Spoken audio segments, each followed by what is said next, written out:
Hello friends, hi. Welcome back to Em's kitchen. ఇవాళ bagara rice చాలా ఈజీగా, సింపుల్ అండ్ టేస్ట్ కూడా చాలా బాగుంటుంది. దీనికి కాంబినేషన్గా మనం చికెన్, మటన్, పన్నీర్ ఏదైనా తీసుకోవచ్చు. సో బగారా రైస్కి కావాల్సిన ఇంగ్రీడియంట్స్ అండ్ ప్రాసెస్. నేను రైస్ని క్లీన్ చేసుకొని ఒక 45 మినిట్స్ సోక్ చేసుకొని పెట్టుకున్నాను. And green chilli, kaju, dry masalas and ginger and garlic paste, curry leaves.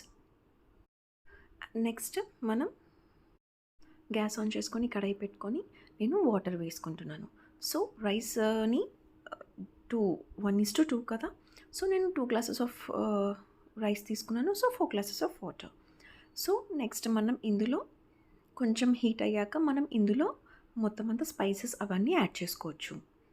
ఇందులో బే లీఫ్ అండ్ లవంగ్, సో కొంచెం elaichi, so jeera, kaju and curry leaves అన్నీ మనం ఇందులోనే యాడ్ చేసేసుకోవాలి ఇప్పుడే.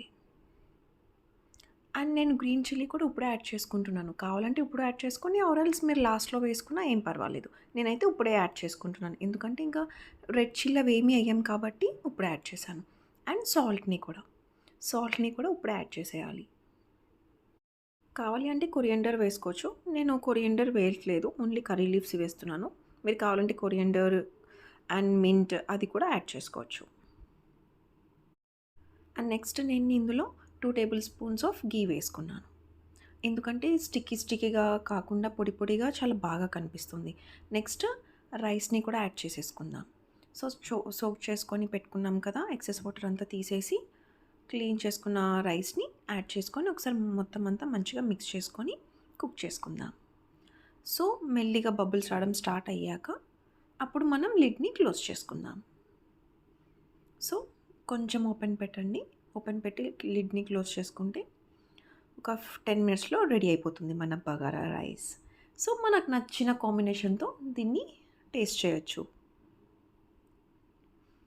సో చూసారు కదా ఇక్కడ, సో పొడి పొడిలుగా అలా చాలా బాగా వచ్చింది. సో మన bagara rice ready to serve.